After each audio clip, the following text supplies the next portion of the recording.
So, hi all, this is James Raja from Plasma Lab, National Institute of Technology, Calicut, India. Here I am going to explain a novel technique which is used to diagnose cold atmospheric pressure plasma jets using Langmuir probes. Using Langmuir probe for low pressure plasma is the well established technique, but when we try to use Langmuir probes for atmospheric pressure plasmas, there are two problems. In theoretical perspective, when you are inserting a probe at atmospheric pressure, the mean free path is very small. So in the probe sheet, there will be a lot of collisions of charged particles. So the conventional Langmuir probe theory cannot be used. That is the problem in theoretical point of view. So the conventional theory is modeled based on the kinetic theory, which cannot be used. Instead, we have to use continuum theory equations, which involves transport equations that includes mobility, diffusion and other terms. So we cannot use the conventional theory as such. We need to modify the theory before it is being put to use. In practical point of view, especially when the plasma jets are run at low frequencies, say 10 to 15 kilohertz, the kind of breakdown voltage required to ignite a plasma is very high.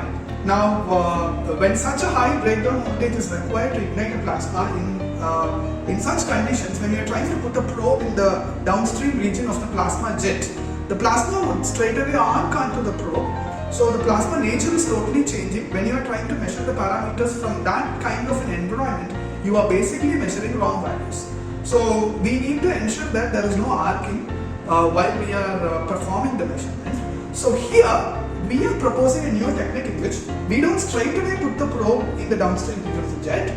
Instead, we will try to sample the plasma which we have generated into a vacuum chamber, and inside the vacuum chamber we put the Langmuir probe, and then we will do the characteristics, which is a diagnostics. So that is our suggested technique. So the chamber will be something looking like this, inside which the Langmuir probe is placed, and we apply a bias to the probe. We extract the current from the probe, and the current voltage characteristics would reveal the parameters of the plasma. Now coming to the probe design, usually we use a probe which is very small, say 1 mm or 2 mm in length, and say 0.5 to 1 mm in diameter. That's the kind of a probe we use normally to measure the current in low pressure plasma systems, which is basically a cylindrical probe. But we tried such kind of cylindrical probes, both single as well as double Langmuir probes, but it didn't give us any results. The current drawn was too low, was very weak, because we are basically sampling the plasma where the probe is being put. So the current estimated was very low, and there was no distinction between the saturation as well as the transition region. So the conventional traditional probe geometry didn't work for us. We tried different things.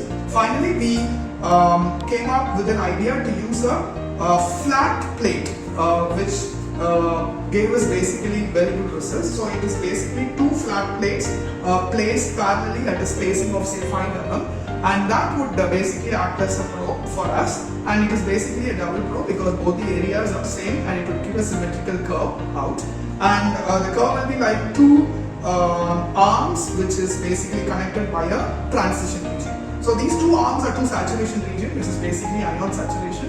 So the saturation part of the curve would reveal about the ion number density, and the transition region of the curve would reveal the temperature of the electrons.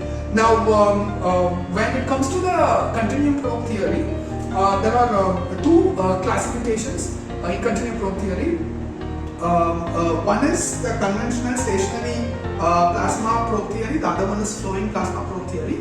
Which one is to be used is decided by a parameter called Reynolds number. If the Reynolds number is lesser than 1, then we can go with the stationary probe theory, whereas if it is higher, then we have to switch to the flowing plasma theory. In our case, the Reynolds number was 4, so we have to switch to the flowing plasma probe theory in order to estimate the parameters. So we have used a continuum flowing plasma probe theory, which incorporates mobility and diffusion terms in it, and the equations would give us the density of ions, the number density of ions, provided we feed in the saturation current and other details, the area of the probes, the mobility, the sheet thickness and other details. The slope of the curve would reveal the electrons from which the released energy distribution was estimated. So the parameters we have estimated matches very well with the earlier findings from the literatures that have been earlier published based on other diagnostic models, especially optical models, optical emission spectroscopy and other models. So our method is a very valid method. We have verified our research with the other existing diagnostic techniques, and that is a very good match. So these kind of techniques can be used where researchers are looking for very precise measurements which is equivalent to other diagnostic techniques that is presently existing.